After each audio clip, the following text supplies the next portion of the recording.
A paz, Senhor, meus irmãos, estamos de volta para falar sobre a lição número 8, que exatamente trata sobre o coração, alcançando o coração sábio. Uma leitura sobre o Salmo 90. E esse salmo nos fala sobre a eternidade de Deus e a finitude ou fragilidade do ser humano. Por isso, ele trata aqui, logo no textuário da nossa lição, sobre esse verso 12. Ensina-nos a contar os nossos dias de tal maneira que alcancemos o coração sábio. O resumo da lição é exatamente esse: trazer a ideia entre uma comparação entre a eternidade de Deus e a finitude ou fragilidade do ser humano. Muitas das pessoas acreditam que, porque a nossa vida é frágil e rápida, como um conto ligeiro, como diz o salmista, ela deve ser aproveitada da melhor forma possível. Isso é verdade. Mas qual é a melhor forma de aproveitar a vida? O que é aproveitar a vida? Será que isso tem referência com o tempo de vida que a gente tem? É aproveitar o tempo? A Bíblia também fala sobre remir o tempo. E essa ideia de remir o tempo tem a ver com esse pensamento de aproveitar bem a vida ou fazer dos seus minutos preciosos de vida algo que realmente vale a pena, ou que deixa um legado. E aí a gente vai comentar muito sobre isso.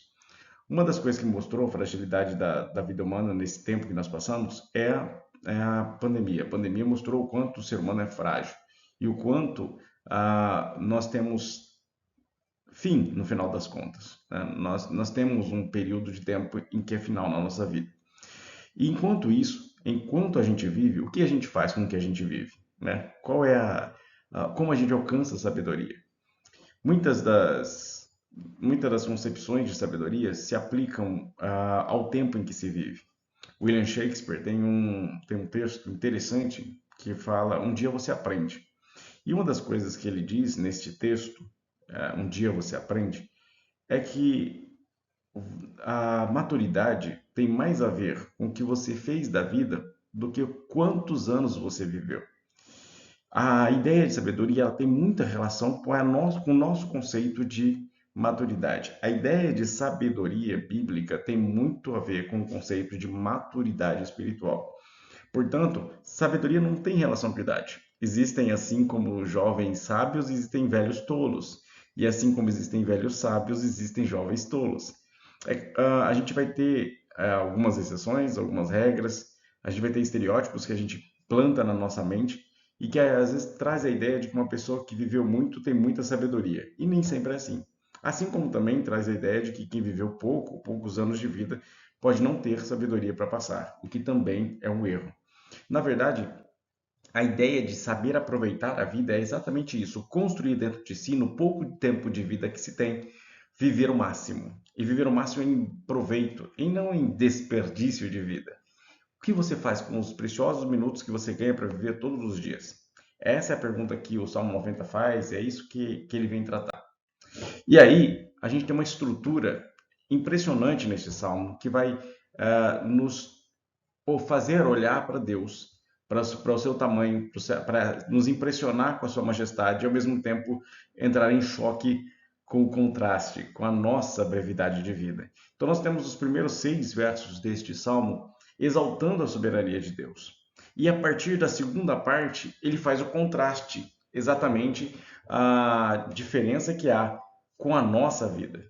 Enquanto a vida de Deus é eternidade, sem início e sem fim, a nossa vida é finitude, é brevidade, é pouco tempo, passa muito rápido. Os versos finais vão fazer uma súplica a Deus.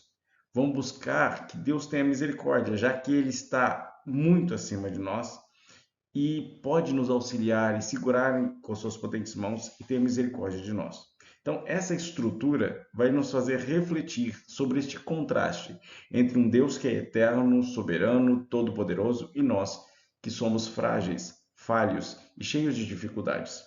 Ao mesmo tempo em que, sabendo deste Deus tão poderoso, nós podemos nos virar para Ele e, com fé no coração, suplicar o seu favor, suplicar a sua ajuda.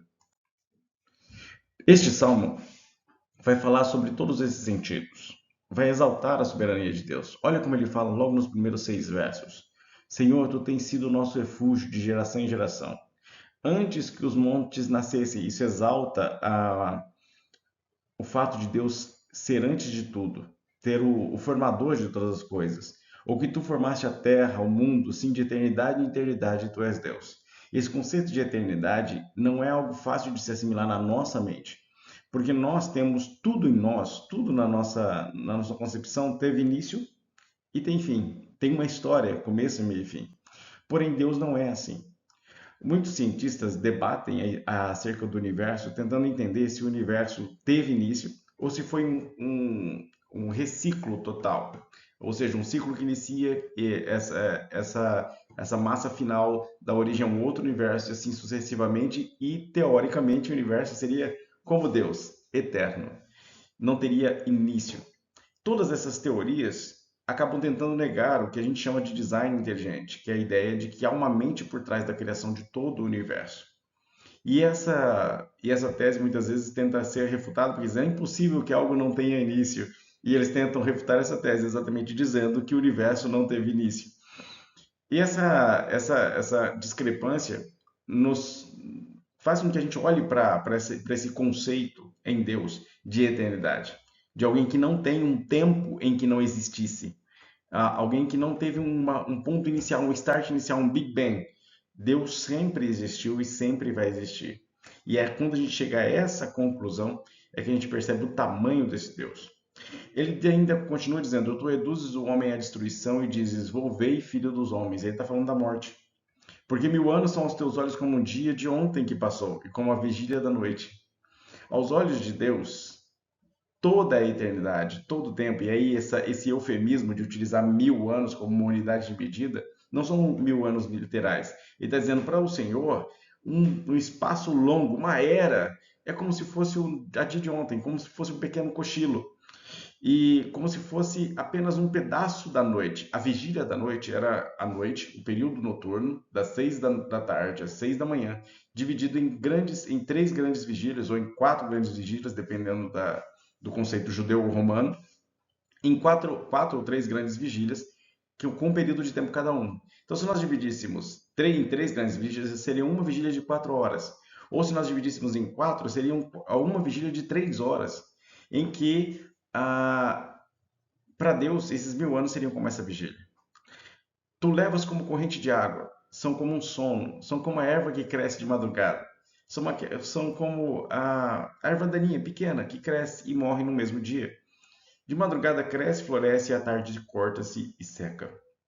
Pois somos consumidos pela tua ira e pelo teu furor somos angustiados. Aqui o salmista está angustiado por causa da brevidade da sua vida. Olha o tamanho da consciência que ele tem, do tamanho que ele é, de como ele é pequeno, como ele é ínfimo diante de Deus. Diante de ti puseste as nossas iniquidades, os nossos pecados ocultos à luz do teu rosto. Pois todos os nossos dias vão passando na tua indignação. Acabam-se os nossos anos como um conto ligeiro. Ou seja, é como se nós fôssemos uma pequena historinha no meio de toda essa grande história da humanidade. E não deixa de ser. A Bíblia é uma grande narrativa e a gente participa dessa narrativa como? Como a gente se integra a essa grande história que é a história do reino de Deus sendo implantado na terra, ou a história da redenção. Durante a nossa vida, a duração da nossa vida é de 70 anos, e se alguns, pela sua robustez, chegam a 80 anos, o melhor deles é canseira e enfado, pois passa rapidamente e nós voamos. O que ele está dizendo isso? Está dizendo que a vida é muito breve, que literalmente o tempo passa muito rápido, que nós não conseguimos alcançar uma qualidade de vida até uma idade avançada. E alguns que chegam a essa idade avançada ainda sentem canseira ou cansaço pelo tanto de tempo que viveram.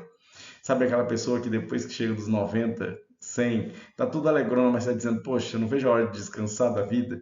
Então muita gente que pensa assim, quem conhece o poder da tua ira, diz o verso 11, e a tua cólera, segundo o temor que te é devido, ensina-nos a contar os nossos dias de tal maneira que alcancemos coração sábio. Volta-te para nós, Senhor. Aí começa o clamor. Até quando? E aplaca-te com os teus servos.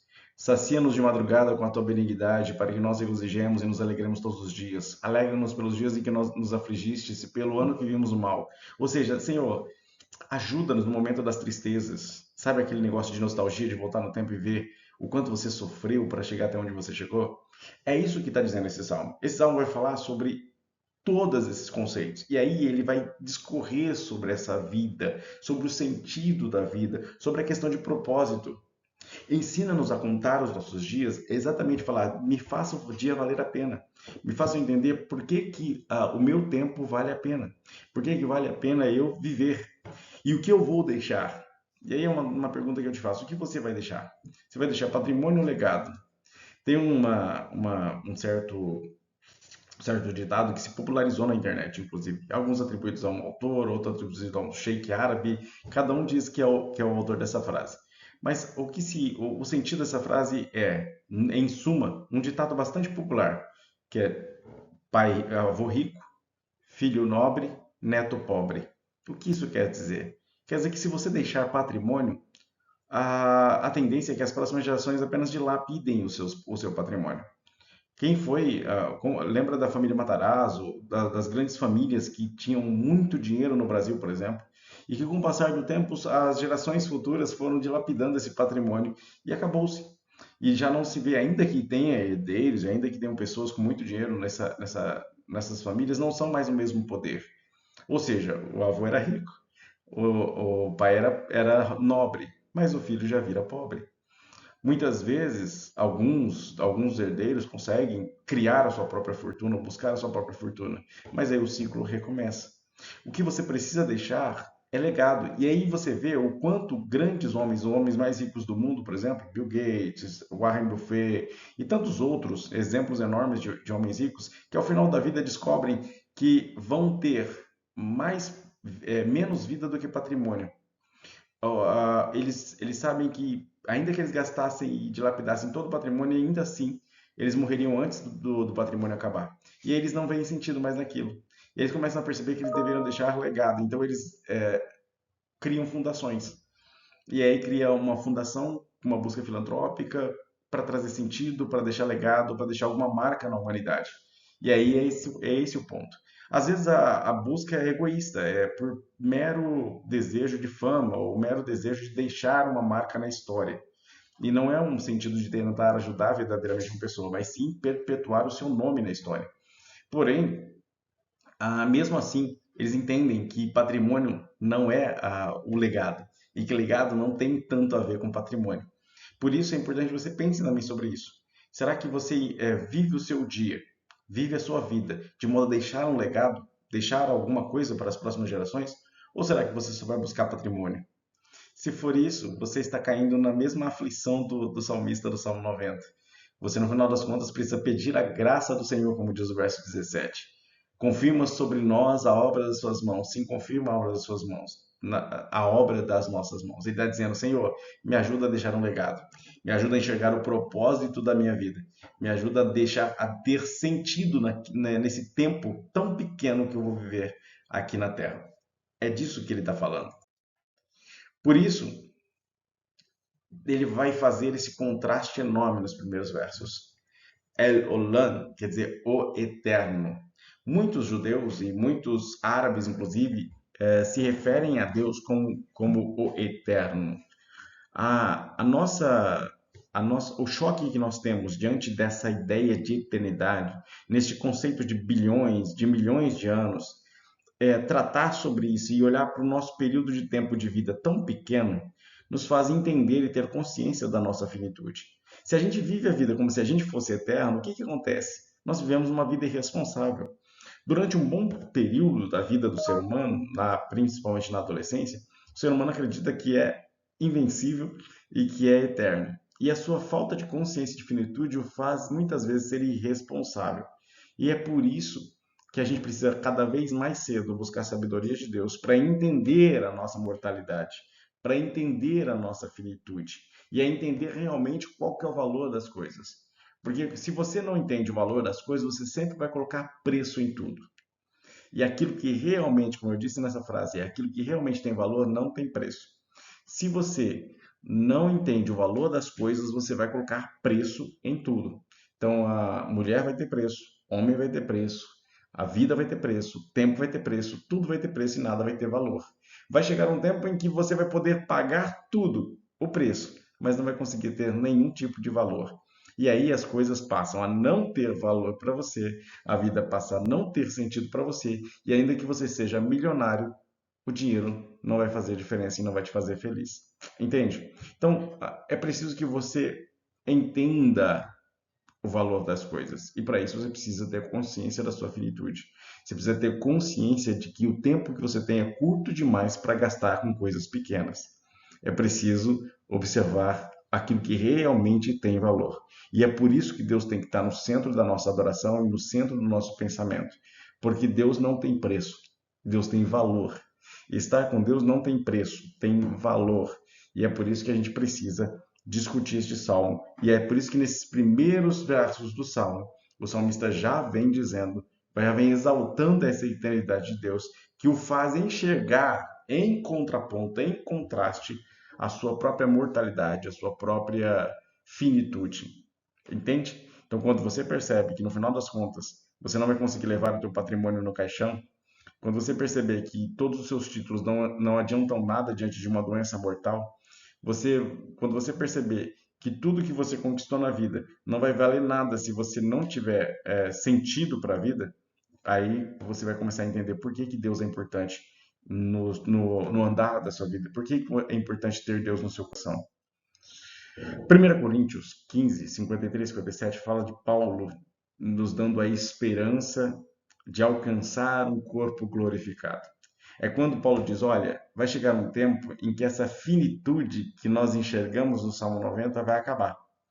Porque é necessário que na glorificação, quando realmente o nosso corpo e a nossa vida inteira for redimida, nós fomos redimidos por Cristo na cruz, justificados por Cristo na cruz. Através da sua ressurreição adquirimos nova vida, passamos a viver em santidade. Essa santidade é progressiva até que chegar a um ponto de glorificação. Este ponto de glorificação é o tema do capítulo 15 de 1 Coríntios. Necessário é que este corpo corruptível se revista de incorruptibilidade, o que é mortal se revista de imortalidade. E aí, quando isso acontecer, tanto a incorruptibilidade quanto a imortalidade, então se cumprirá a palavra que está escrita: tragada foi a morte pela vitória. Aquilo que tira a vida foi tragada pela vitória, que é a glorificação. E aí é o desafio de Paulo dizendo: onde está a morte, a tua vitória? Onde está o teu aguilhão? Onde está aquele gancho que você pegava as pessoas e acabava com elas? Onde está a vitória agora? Acabou. O aguilhão da morte é o pecado. O anzol era o pecado. A isca era o pecado. Era a tentação. Mas a força desse pecado era a lei que dizia que nós estávamos mortos por causa do nosso pecado. Mas, como diz Paulo, graças a Deus que nos dá a vitória. A vitória sobre o quê? Sobre a morte por intermédio do nosso Senhor Jesus Cristo. Foi através do sacrifício de Cristo na cruz que nós vencemos a morte espiritual e também venceremos a morte natural com a glorificação. E aí, aquele conceito de finitude, aquele conceito que o salmista está angustiado no Salmo 90, não vai ter mais razão de ser, porque aí a gente vai passar pelo processo de glorificação. No nosso ponto 2, ele vai começar a olhar para nós. Lembra que ele primeiro se choca com a eternidade de Deus nos primeiros 6 versos. Depois ele vira para si mesmo e entende a sua finitude. E aí ele começa a dizer, olha, a gente errou. Nós pecamos. A nossa finitude se dá pelo nosso erro. A gente vive de modo tão pequeno e tão rápido, e a gente se esgota tão rápido, porque estamos debaixo da ira de Deus sobre o pecado que nós cometemos. E aí ele vai fazer aquela reflexão de que a gente não pode desperdiçar a vida a partir do verso 9. Ó, você não pode desperdiçar a vida, é preciso que você tenha sentido, legado, que você tenha propósito, que você busque realmente ter um coração sábio, viver maduro, ter maturidade para viver. E aí, muitas vezes, essa maturidade vai passar por um processo de aprendizado, é o que a gente chama no grego de didaquê, ou seja, de instrução. Daí vem a palavra didática, que é a ideia de receber a instrução correta da forma correta. Nesse ponto, eu dou um conselho: tenha mentores. Observe quem influencia você. Observe quem é que te dá direção, quem te dá conselhos, quem é aquela pessoa que dirige os seus passos, que dá a você direção correta para viver.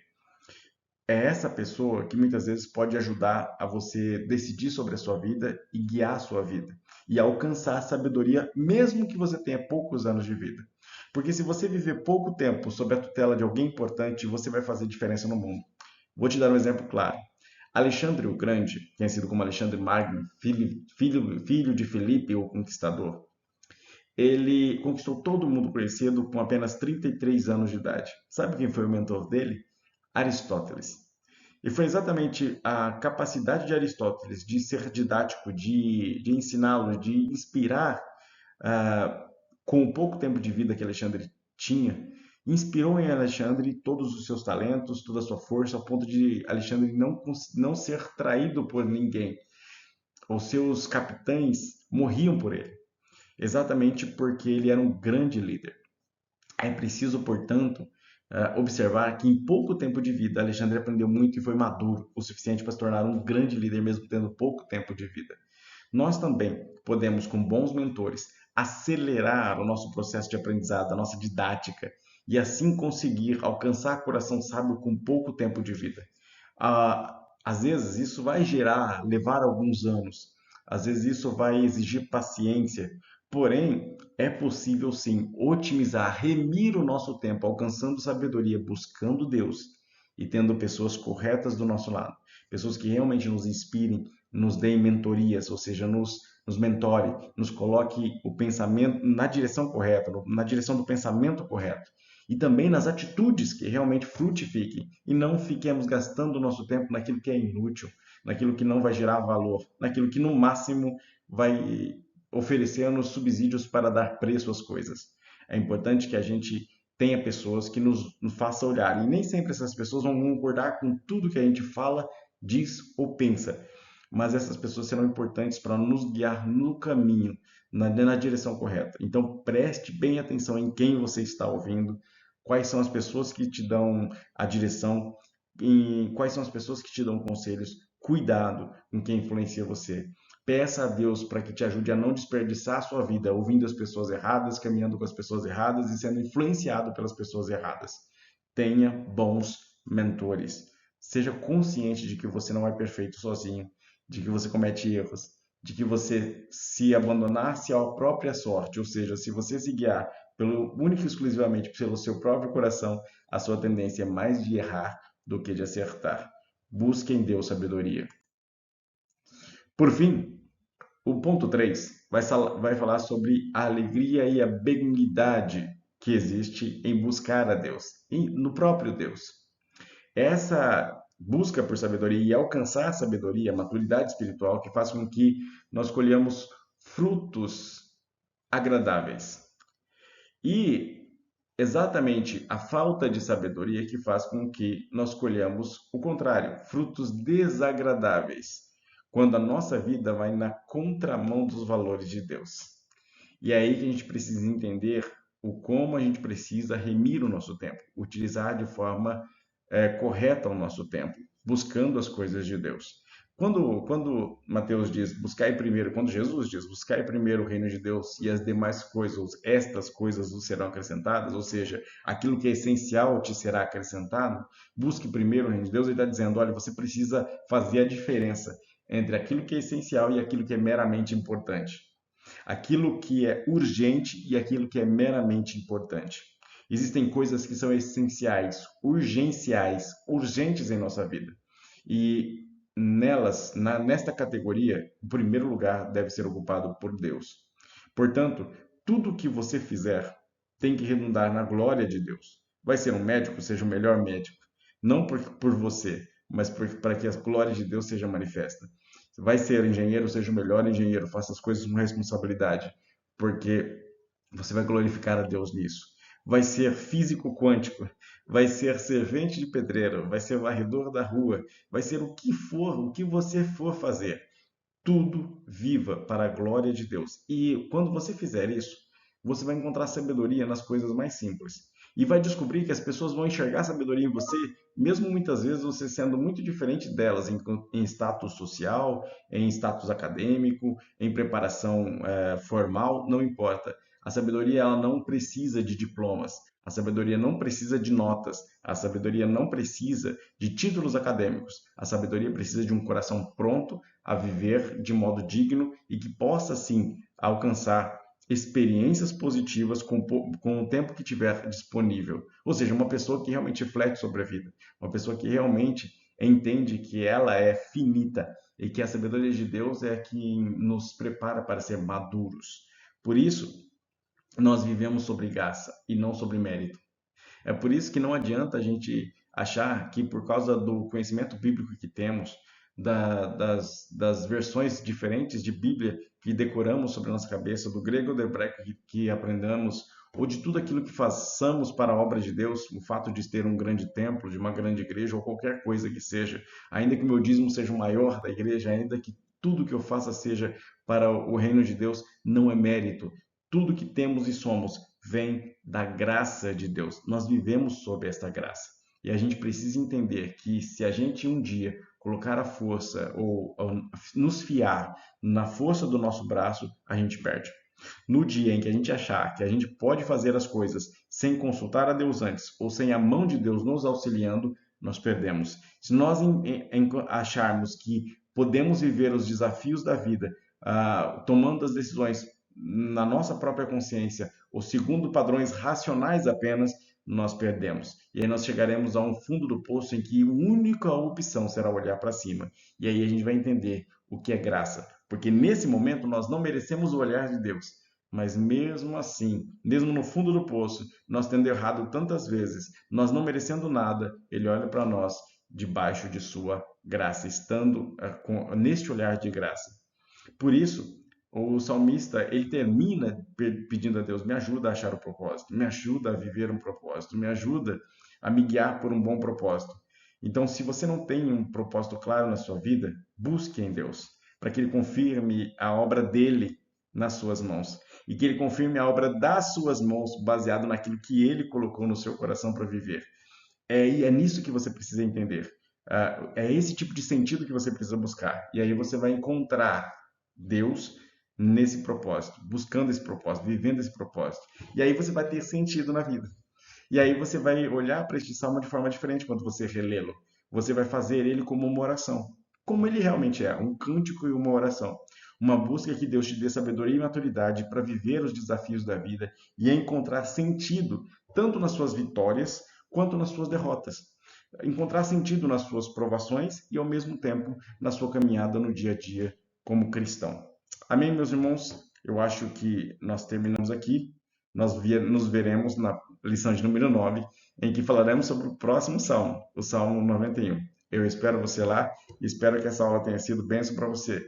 Se você não é inscrito no canal, se inscreva, compartilhe com seus amigos, aponte o canal para jovens que você conhece que estão estudando essa lição nas suas respectivas escolas bíblicas dominicais e os professores que ensinam. Assim, esperamos enriquecer o debate na escola bíblica dominical sobre os pontos em que falamos aqui e os demais pontos que o próprio comentarista traz, mas que poderiam ser abordados de forma ou de perspectivas diferentes. Conto com você e até a próxima aula, se Deus quiser. Um abraço.